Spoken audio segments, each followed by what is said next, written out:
Polisi telah menetapkan Ratna Sarumpait sebagai tersangka kasus penyebaran hoaks dan polisi juga sudah memeriksa beberapa saksi termasuk saksi pelapor dan menyatakan tidak menutup kemungkinan akan ada tersangka lain.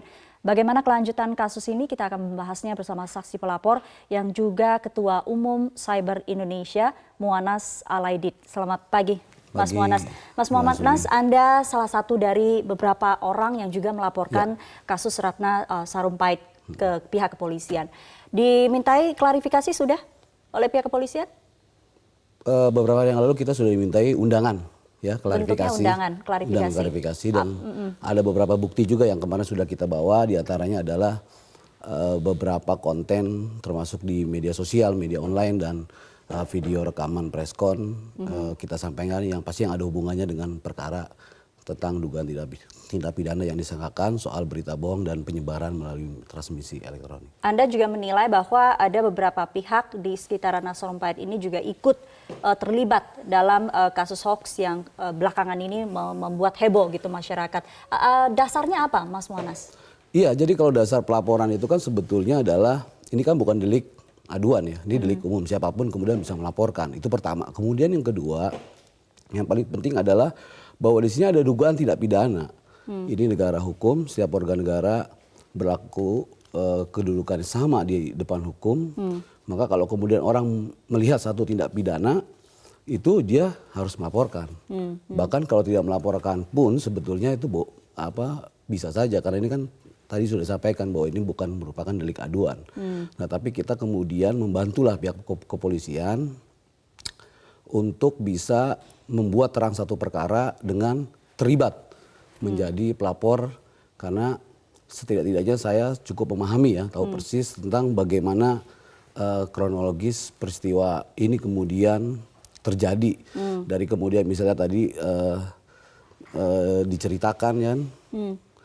Nah, dari awal itu kan sudah kalau kita melihat gini, kalau kita melihat konstruksi peristiwanya itu adalah ini kan kabar awalnya Bu Ratna memberikan informasi kepada keluarganya kan. Kemudian keluarganya mengabari Pak Fadlizon kemudian memberitahukan kepada pihak lain, kemudian semuanya memastikan, datanglah kemudian mereka ke Bu Ratna ternyata tidak membantah soal adanya dugaan penganiayaan itu. Nah, tapi kemudian yang kita sesalkan langkah yang diambil oleh beberapa tokoh-tokoh ini adalah justru tidak membawa masalah dugaan tidak pidana ini kalau memang betul terjadi penganiayaan kepada pihak kepolisian, tetapi lebih memilih dengan menggalang opini, dengan menyampaikan melalui media sosial, kemudian menyampaikan melalui preskon atau kemudian melalui media online. Nah, ini kan yang kemudian kita sesalkan. Jadi kalau menurut hukum tindakan seperti itu sebetulnya bisa dianggap sebagai salah satu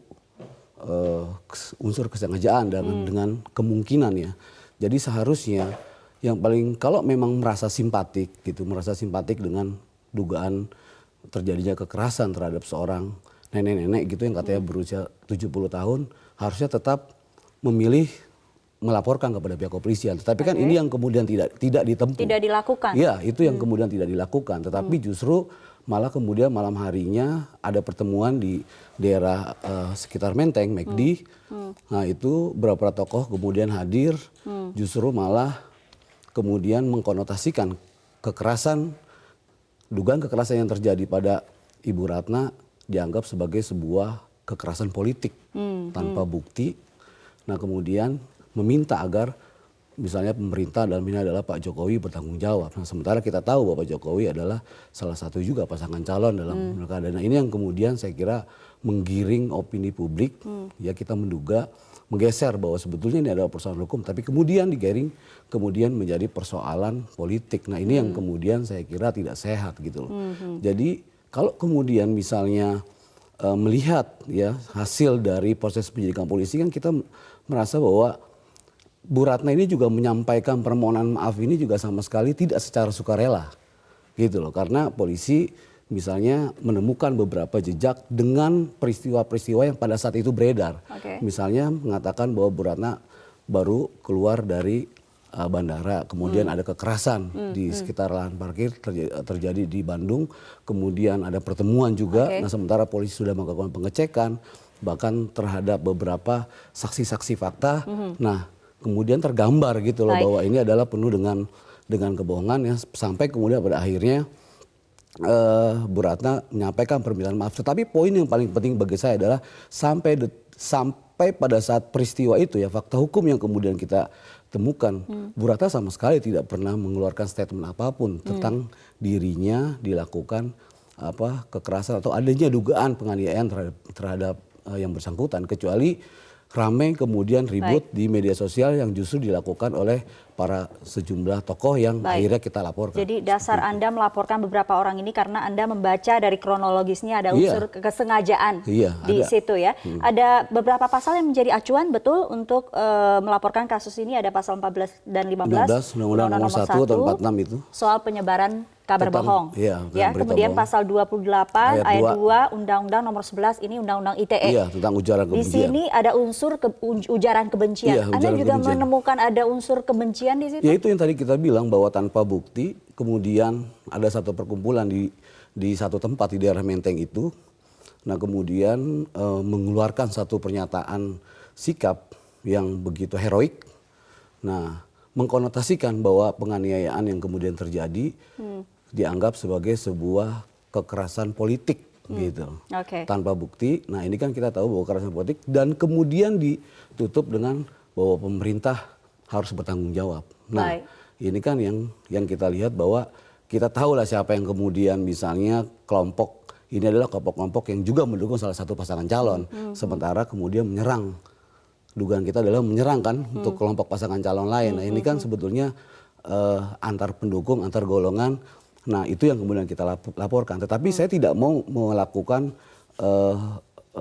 pemaksaan terhadap penafsiran. Apakah betul itu masuk dalam pasal 28 IT atau tidak. Ya nanti biar kemudian polisi bekerja berdasarkan bukti-bukti nanti yang akan kita bantu untuk kita ajukan. Anda juga menyertakan bukti yang kuat juga untuk membantu pihak kepolisian? Iya, kita juga beberapa waktu lalu juga melaporkan kan ada beberapa sejumlah tokoh, kemudian bukti-bukti yang kita sampaikan diantaranya adalah beberapa konten, ya beberapa konten dari media sosial, ada Twitter yang kemudian pernah disampaikan oleh beberapa tokoh itu tentang dugaan penganiayaan itu. Kemudian juga ada statement dari tokoh lain yang dia di media online, di depan media, di depan wartawan itu juga mereka sampaikan. Kemudian ada beberapa video-video juga, video-video perkumpulan massa, kemudian video preskon misalnya. Itu semua sudah dikumpulkan, sudah diserahkan kita sampaikan kepada pihak kepolisian. Gitu ya. Tapi ada pembelaan dari beberapa orang yang Anda laporkan ke pihak kepolisian bahwa mereka juga menjadi korban dari informasi bohong yang disampaikan oleh Ratna Sarumpait. Anda melihat juga? Iya, justru kalau secara hukum ya ini pendapat hukum saya bahwa kalau mereka menempatkan diri sebagai korban ini adalah opini sesat. Ya, opini sesat. Kenapa? Karena rangkaian peristiwa ini adalah satu paket. Satu cerita antara mereka yang kemudian menceritakan dalam hal ini adalah Bu Ratna dengan yang menyebarkan. Nah, saya justru mengkhawatirkan kalau sejauh ini hanya Bu Ratna yang kemudian ditetapkan sebagai tersangka. Nah, sementara dugaan kita dia akan dijerat dengan pasal 14 ayat 1 yang Undang-Undang Nomor 1 tahun 46 soal berita bohong itu. Nah, dalam klausul penting ya pasal itu menyebutkan bahwa barang siapa dengan sengaja menimbulkan keonaran ya di kalangan rakyat. Nah, kata keonaran itu akan menjadi persoalan besar bila tidak ada tersangka lain. Kenapa? Karena fakta hukumnya ya yang kita temukan adalah Bu Ratna sama sekali tidak pernah memberikan statement apapun bahwa dia atau terjadi penganiayaan terhadap dirinya. Keributan itu, kegaduhan ya terjadi itu karena ada penyebaran, baik itu di media sosial, di media online, pengumpulan massa. Justru itu yang sama sekali tidak dilakukan sama Bu Ratna. Makanya kenapa kemudian mereka kita laporkan dan secara hukum ya menurut pendapat hukum kita mereka dapat diminta pertanggungjawaban secara pidana. Makanya saya